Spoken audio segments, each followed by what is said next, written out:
Bienvenue dans l'univers du Seigneur des Anneaux, avec le jeu La Communauté de l'Anneau. Il s'agit ici d'un jeu de pli coopératif pour 1 à 4 joueurs. Chaque joueur va choisir un personnage et il devra réaliser son objectif à la fin de la manche. Le jeu propose 18 chapitres, mais il sera possible ensuite de rejouer en composant des nouveaux chapitres de façon aléatoire. La particularité de ce jeu de pli, c'est qu'il nous offre la possibilité de jouer à 2 et en solo. Alors je vous explique les règles et je me lance dans une partie solo. Allez, c'est parti.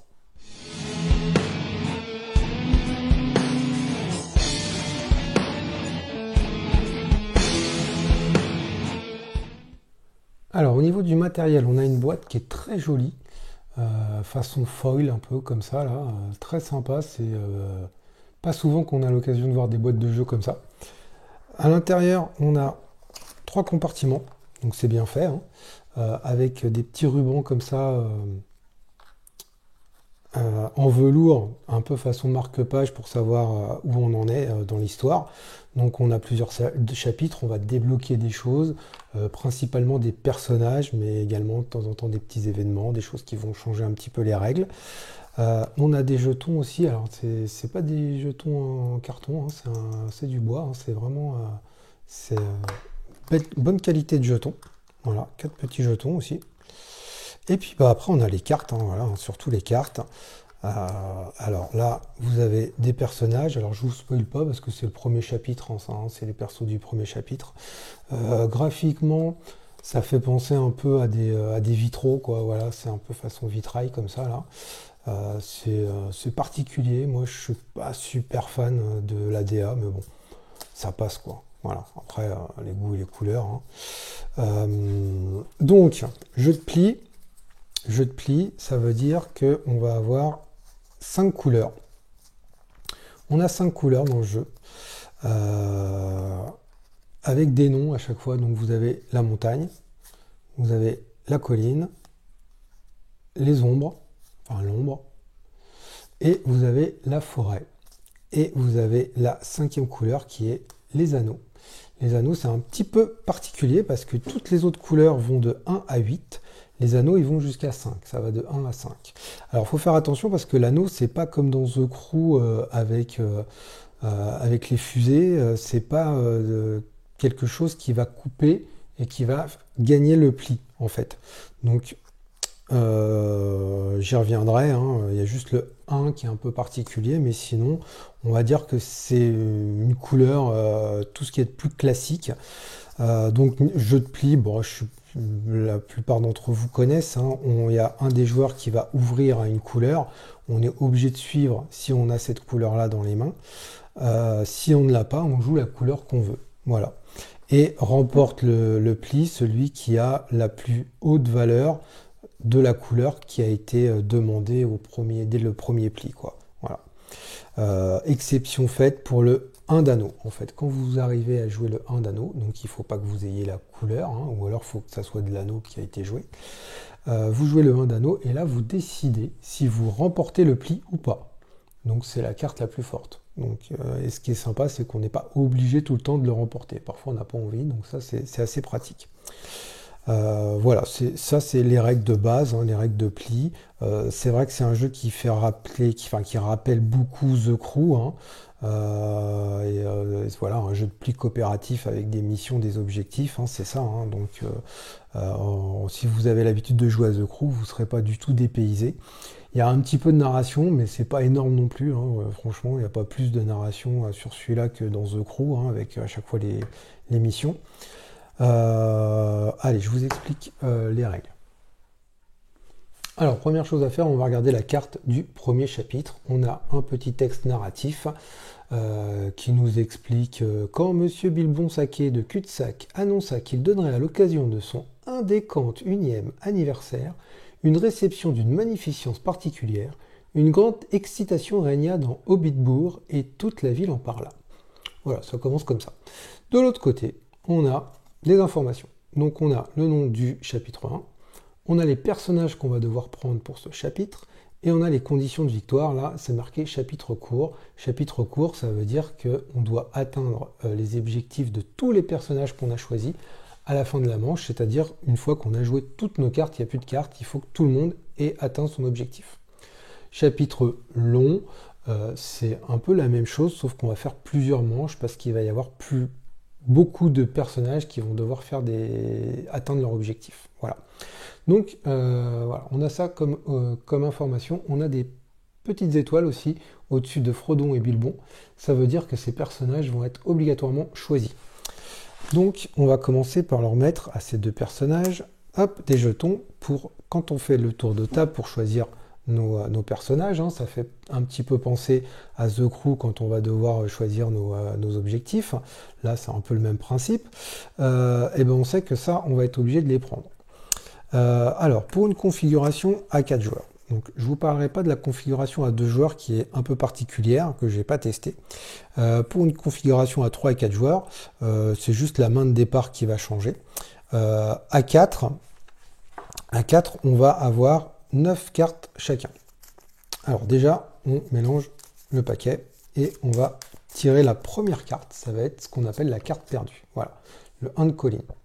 Donc on sait qu'on ne jouera pas cette manche avec le 1 de colline. Si jamais on tire le 1 d'anneau, eh ben il ne faut pas. Donc en fait on va retirer une autre et on va remettre le 1 d'anneau dans le paquet et on va remélanger. Donc là c'est bon, c'est pas le 1 d'anneau. Donc le 1 de colline est mis de côté. On sait qu'on ne jouera pas. Et ensuite on distribue les cartes à tout le monde. Alors, je vais faire la distribution et après j'explique. Donc en fait à 3 et 4 joueurs, on va distribuer l'intégralité des cartes et tout le monde aura le même nombre de cartes. À 4 joueurs, on aura tous 9 cartes. À 3 joueurs, on aura tous 12 cartes.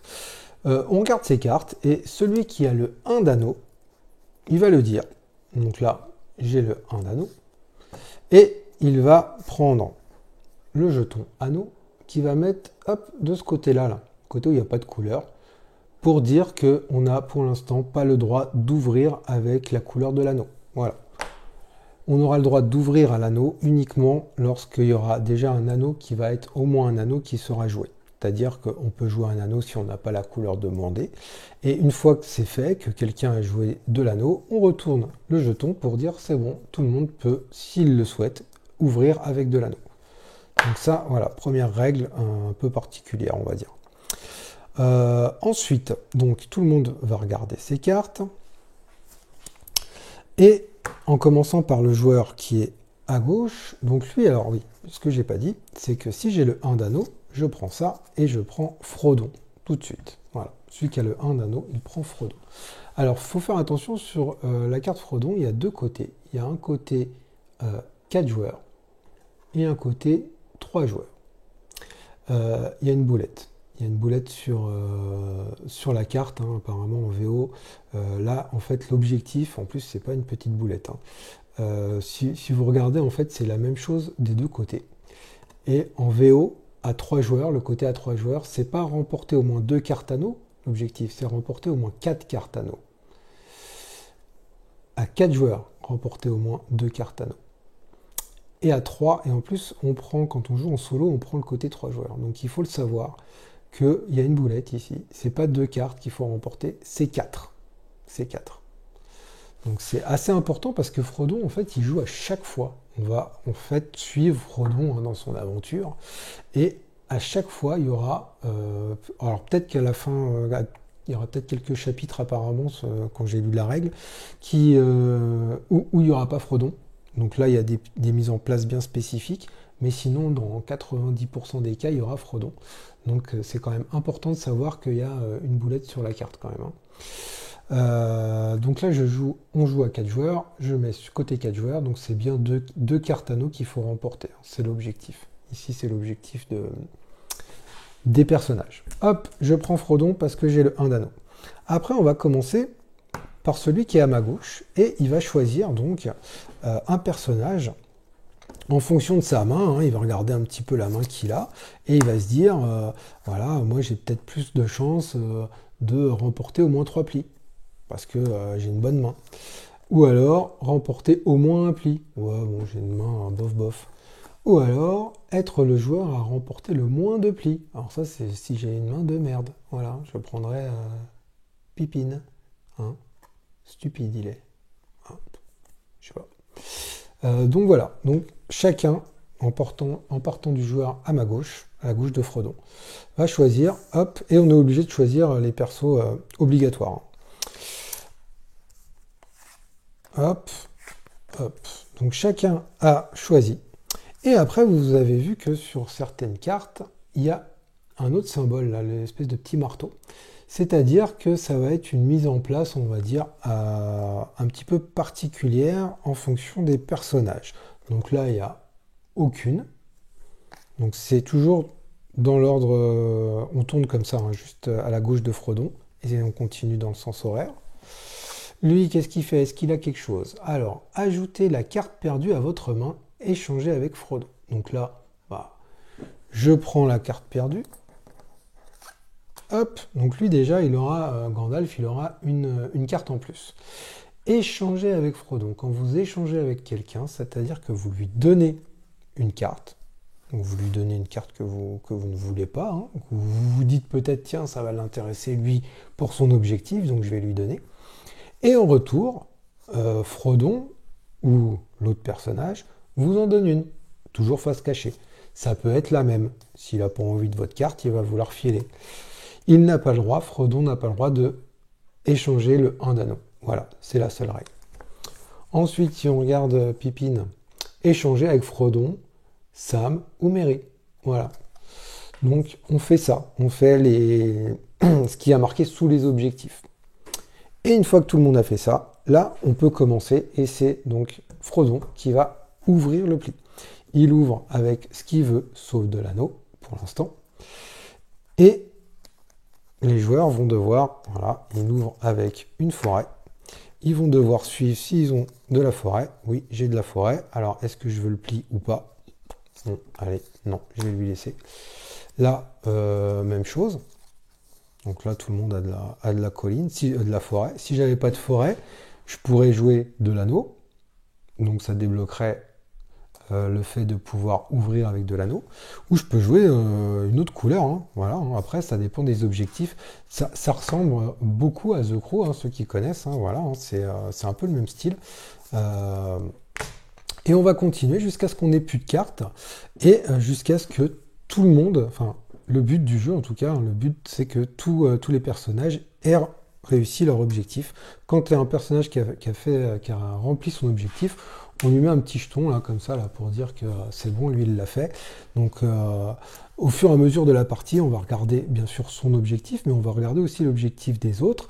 On n'a bien sûr pas le droit de parler des cartes qu'on a en main, on n'a pas le droit de faire d'allusion ou quoi que ce soit, on a juste le droit de parler des cartes qui sont visibles, des choses que tout le monde peut voir, hein, bien sûr, hein, voilà, c'est le principe du jeu de pli coopératif.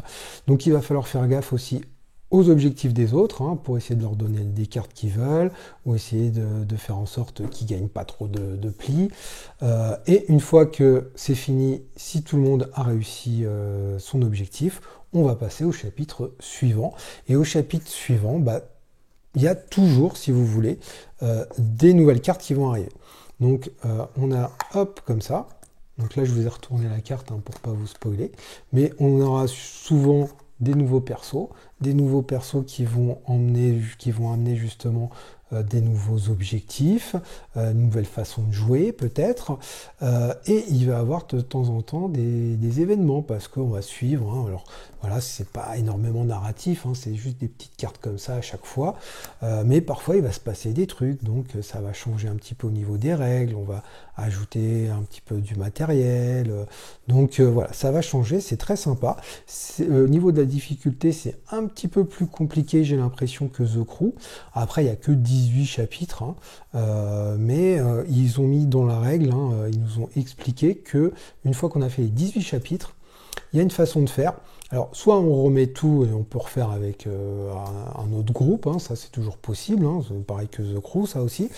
Ou alors, on peut, il y a une façon de faire, il nous l'explique, où on va sélectionner telle ou telle carte et on va mélanger, et de façon aléatoire, on va se retrouver avec des objectifs en fait, hein, mais qui vont être, je pense, hein, parce que j'ai pas fini, qui vont être quand même assez costauds, parce qu'on part du principe que vous avez fait les 18 chapitres quand même, hein. Alors dans la règle, il y a également des questions spécifiques au chapitre, voilà, où on nous explique chapitre par chapitre.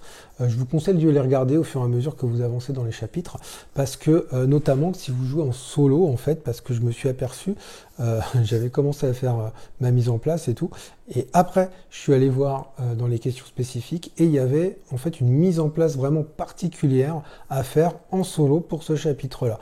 Donc dès que vous commencez un chapitre, allez tout de suite voir dans les questions, dans une petite foire aux questions des chapitres en fait, pour avoir plus d'informations, et peut-être même au niveau de la mise en place, ça peut changer. Donc ça, c'est important de le savoir. Écoutez, je pense que là, vous connaissez les règles. Ce qu'on va faire maintenant, c'est que je vais vous expliquer les règles en solo, et je vais vous faire la première manche. Ça va pas trop vous spoiler de toute façon. Et puis après, je vais vous dire ce que j'en pense. Allez. Alors en solo, on va faire la même chose, on va mettre les personnages qu'on nous demande dans le chapitre. Hein. Voilà, c'est la même carte chapitre, hein, les mêmes persos, les mêmes conditions de victoire. Hein, voilà. Ce qui va changer, c'est qu'on va mettre de côté le 1 d'anneau. Oui, parce qu'il va falloir commencer avec ce 1 d'anneau. Et comme en solo, en fait, il va avoir un système de pioche. Je vous cache pas que moi, ça m'a tout de suite un peu titillé, en fait, le fait d'avoir un jeu de pli coopératif qui puisse se jouer en solo. Voilà, je me dis, mais comment ils ont fait? Alors, ils ont trouvé un système qui est ma foi, pas bête, qui fonctionne. Donc, je vous explique. On met le 1 d'anneau de côté. On sait que ça va être Frodon qui va prendre le 1 d'anneau. Et on mélange les cartes. De la même façon, on va avoir une carte perdue. Hop, voilà, 4 cartes perdues, c'est le 4 d'anneau. Et ça va pas faire les affaires de Frodon d'ailleurs. On la met de côté, on sait qu'il n'y aura pas de 4 d'anneau. Et ensuite, on va donner des cartes, mais pour le coup, ça va être face visible, hein, on est tout seul à jouer, comme s'il y avait 4 joueurs.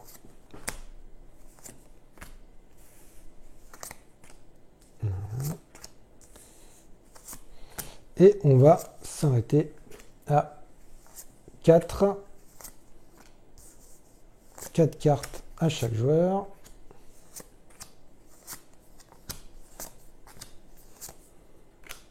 Voilà, avec donc ce joueur-là qui a le 1 d'anneau. Donc du coup, j'en ai donné que 3. Hein. 3 plus le 1 d'anneau. Et on va avoir la pioche. Voilà, la pioche est là. Et lui va avoir obligatoirement Frodon. Voilà. Et Frodon du côté 3 joueurs. Donc du côté où il y a la boulette. C'est pas 2 cartes. Remporter au moins 4 cartes anneaux. Et ça se comprend, hein, parce que ça se fait, hein, c'est un 4 cartes anneaux. Alors par contre là, la carte anneau, il y en a une qui est mise de côté. Ça fait pas les affaires de Frodon. Donc déjà, Frodon, il est là. Ensuite, on va partir de la gauche. On va regarder un petit peu. Il a une main qui est pas trop mal. Qui a une main qui est pas bien? Alors je dirais que c'est peut-être lui qui a la main la moins bonne. Donc lui, on va lui laisser Pipine là. Ensuite, qu'est-ce qu'on pourrait dire? Peut-être remporter au moins 3 plis. Ah, 3 plis, il a des 8, des 7. Ouais. Bon allez, vous savez quoi? Bilbon, il va aller là, remporter au moins 3 plis. Et Gandalf, il va aller là. Bon, alors normalement, c'est d'abord lui, et lui, et lui, mais bon, on est tout seul, hein, on est en solo, donc on fait un peu ce qu'on veut. Hop, donc, Gandalf, il est là. On voit bien, ouais. Gandalf est là. Là, vous avez Bilbon. Gandalf, donc, lui, il doit remporter au moins un pli. Au moins. Bilbon, il doit remporter au moins 3 plis. Donc, lui, il doit faire du pli. Et lui, ça doit être le joueur qui remporte le moins de plis. Et notre Frodon, il doit prendre donc 4 cartes anneaux. On commence avec donc, hop, le petit jeton anneau de l'autre côté. Et comme en multi, on va regarder à partir de celui qui est à gauche de Frodon, la mise en place particulière. Ajoutez la carte perdue à votre main, échanger avec Frodon. Donc, il va prendre, c'est vrai, j'avais pas pensé que de toute façon elle allait revenir, elle. Donc, il prend le 4 d'anneau. Et il va échanger avec Frodon. Il y a une règle à faire attention en solo. On a le droit de faire qu'un seul échange. Un seul échange. Donc si Les autres cartes me disent échanger avec un tel, échanger avec un tel. Non, c'est qu'un seul. Une fois qu'il y en a un qui a échangé, on ne peut plus faire d'échange. Oui, parce que déjà, on voit quand même pas mal de cartes. J'ai l'impression que c'est peut-être un petit peu plus facile d'ailleurs en solo, même si vous allez voir, le système de pioche est pas mal fait. Du coup, on ne connaît pas non plus la main de tout le monde, vu qu'on va l'avoir au fur et à mesure. Donc, il y a des stratégies quand même qui vont se mettre en place. Donc, on va lui faire échanger. Alors, qu'est-ce qu'on pourrait lui faire échanger? Est-ce qu'on lui ferait pas échanger? Je me dis le 4, mais c'est peut-être pas super le 4, parce que le 4, il pourrait le filer en coupant. Là, je vois qu'il a beaucoup de verre, les autres n'ont pas de verre, donc ils pourront facilement leur filer leur anneau si Frodon ouvre avec de la forêt, donc ça c'est pas mal. Remporter au moins un pli, je sais pas ce qu'il pourrait échanger. Écoutez, il va échanger peut-être voilà, sa montagne avec un 3. Ensuite, on regarde la mise en place de Bilbon. Aucune. Ok, ça au moins c'est fait. Et lui, échanger, non, on n'a plus le droit, on a déjà fait un échange. Tac. Donc là, c'est fini. Ça commence. Et c'est Frodon qui commence, toujours. Donc, il n'a pas le droit d'ouvrir avec de l'anneau. Il va jouer. Alors, on essaie de regarder un petit peu. Là, le but, c'est peut-être justement ce que je disais, de jouer une forêt. Là, il est obligé de jouer une forêt. Ici, remporter au moins 3 plis. Donc, il va peut-être se débarrasser de sa petite. Il n'a pas d'anneau. Là, il n'a pas non plus de forêt, mais il a un anneau qui va donner très gentiment à Frodon. Voilà. Donc là, c'est la couleur, c'est la forêt qui est demandée. La carte forêt la plus haute, c'est le 7, c'est Frodon qui remporte le pli. Donc le voilà déjà avec un anneau. Et une fois qu'on a fait ça, que le joueur qui a gagné remporte le pli, on va piocher pour remplir les mains des joueurs fictifs. Voilà. Et on va continuer comme ça. Donc c'est Frodon qui a remporté le pli, c'est lui qui va commencer. Il peut, là maintenant qu'un anneau a été joué, hop, on retourne. Et s'il le veut, il peut ouvrir l'anneau. Et le 1, il est quand même assez particulier parce qu'il peut décider soit de remporter, soit de ne pas remporter le pli. Ce qui peut être sympa parce qu'il y a déjà 2 anneaux. Là, ça fait 3. Il en a remporté un. Donc ce qu'il peut faire, c'est mettre le 1. Là, on est obligé de suivre à l'anneau si on en a. Donc là, ils en ont. Là, ils en ont. Lui, il n'en a pas. Et comme il doit faire le moins de plis que les autres, il va mettre sa plus grosse carte. Voilà, il sait qu'il ne va pas remporter ce pli-là. Et là, Frodon va dire, j'ai le 1 d'anneau, je décide de remporter le pli. Et déjà, le voilà avec 4 anneaux. Et lui, hop, c'est bon, il a remporté son objectif. Donc déjà, on va pouvoir se concentrer un peu sur les autres. Hop, on repioche. Alors, je commence toujours ici, moi. Je vais mettre là. On repioche pour tout le monde. Et on va se concentrer maintenant sur les objectifs des autres. Donc c'est à Frodon de commencer. Alors lui là-bas, il doit faire au moins 3 plis quand même. Donc lui, il faut qu'il fasse du pli.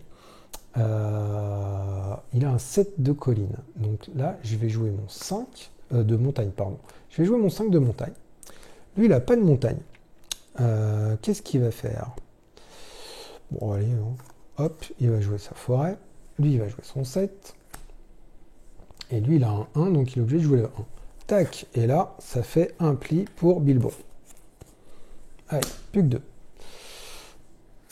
Hop, on remet... Alors non, j'ai dit que je commençais par lui toujours. On recharge. Donc c'est Bilbon qui a remporté le pli. Du coup, c'est lui qui commence. Allez, il va jouer du gros. Il va jouer du gros. Donc lui, hop, il joue un 8, donc lui il joue un 2. Là, il peut pas jouer. Qu'est-ce qu'il va faire? Il va jouer du gros. Lui, il s'en fout de gagner maintenant. Et là, c'est de l'ombre, donc il va jouer son 4. Hop, le 8, c'est le plus grand. Il remporte le pli. Donc ça fait 2. Plus qu'un pour Bilbon. On remplit encore. Hop. Un anneau. À Bilbon de jouer. Allez, encore un pli là, mon Bilbon. Vu les cartes, il peut rejouer l'ombre 6. Là, il joue son 1. Lui, allez, il donne un anneau parce qu'il est sympa, il en a déjà trop. Et là, il pourrait jouer son 7, mais il gagnerait le pli. Là, le but, c'est que ça soit Bilbon qui gagne le pli. Donc, il va jouer son 5. Et boum, Bilbon a ses 3 plis. Bam. Donc là, encore un objectif de fait. On remplit. On remplit. Et la dernière carte, et donc là on va pouvoir jouer toutes nos cartes. Donc c'est à Bilbon. Et là maintenant l'objectif c'est que Gandalf il remporte au moins un pli. Et que lui il n'en remporte pas trop lui. Donc pour faire gagner Gandalf, il va falloir peut-être jouer de la colline. Hop, il joue de la colline. Du 5, lui il joue son 6. Lui on s'en fout. Et là il va jouer le 8. Bam. Et ça y est, il a au moins un pli. Donc déjà, Gandalf, c'est bien. Remporter au moins un pli, c'est fait. Maintenant, il va juste falloir faire en sorte que Pippin ne remporte pas trop de plis et soit vraiment le joueur à remporter le moins de plis ou être à égalité avec celui qui a remporté le moins de plis. C'est Gandalf qui a gagné, donc c'est Gandalf qui va ouvrir. Gandalf, il va faire quoi? Il va jouer son 7. Lui, il va jouer son 3. Lui, il va jouer aussi un 3 là. Hop, un 4. Et ben c'est le 7 qui remporte. Bravo Gandalf, il a gagné encore. C'est toujours à Gandalf. Il va continuer, tiens, avec du gros. 7. Lui, il va mettre son 2. Là, il est obligé de jouer de la colline. Il en a. Lui, il en a pas. Hop, c'est toujours Gandalf qui remporte. Tac, Gandalf joue encore. Hop. Alors, il va lui rester une carte à Gandalf, c'est normal.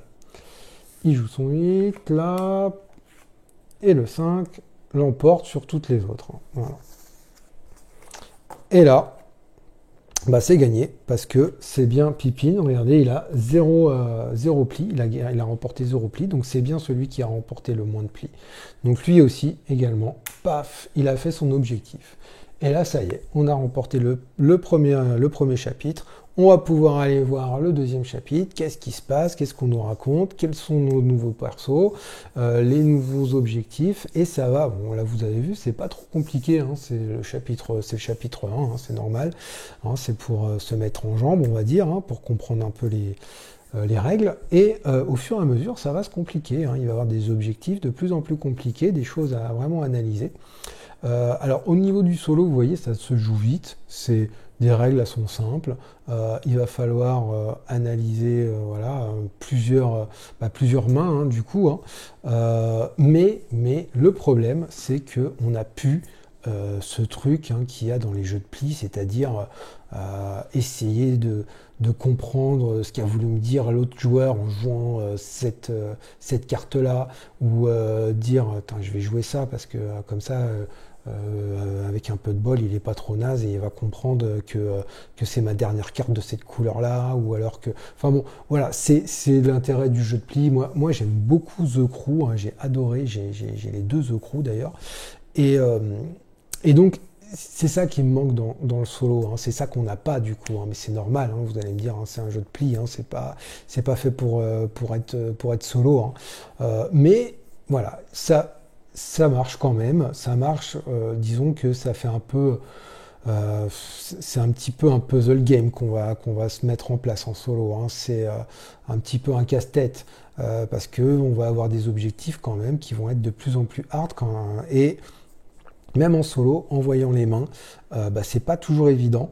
On va être obligé de refaire des chapitres, donc il va falloir quand même essayer d'anticiper hein, plusieurs coups, d'essayer de compter qu'est-ce qui est passé, qu'est-ce qu'il y a dans la pioche, des trucs comme ça. Donc c'est pas évident, mais je trouve qu'il n'y a pas le sel du jeu de pli coopératif qu'on peut retrouver à plusieurs. Donc il a le mérite d'être là, hein, le solo, hein, ça peut être sympa de temps en temps. Allez, je me fais un petit défi, allez, voilà. Hein, mais c'est un jeu quand même que qui est quand même fait pour jouer au moins à 3 ou 4, hein, je dirais, hein. C'est clair que c'est quand même le but premier du jeu de pli coopératif. Euh, Maintenant, 18 chapitres, c'est moins que The Crew, mais ils sont un peu plus ardus quand même, hein. Ils sont un peu plus ardus. Euh, Chose qu'il n'y avait pas dans The Crew, c'est qu'il y a du nouveau matériel à chaque chapitre. Donc ça, ce côté, allez, on va regarder le chapitre d'après, qu'est-ce qu'il y a, cette petite surprise, c'est super sympa. Vous avez des boîtes comme ça à ouvrir.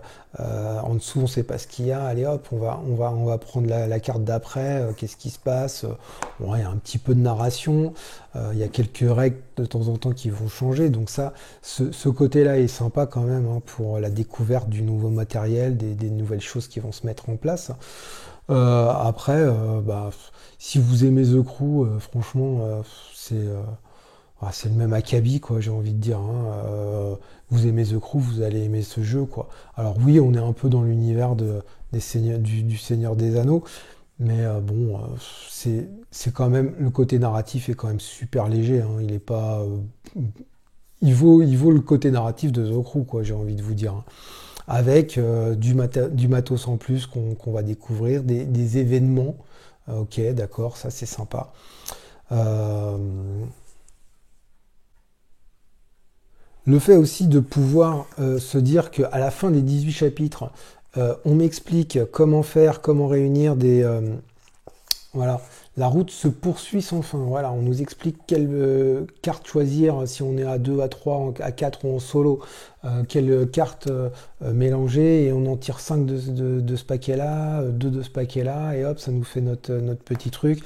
Et bon, ça c'est pas mal aussi. On se dit qu'au moins au bout de 18 chapitres, on pourra, si vraiment on a aimé le jeu, on peut toujours continuer à en faire quelques parties, et ça peut être différent de ce qu'on a fait.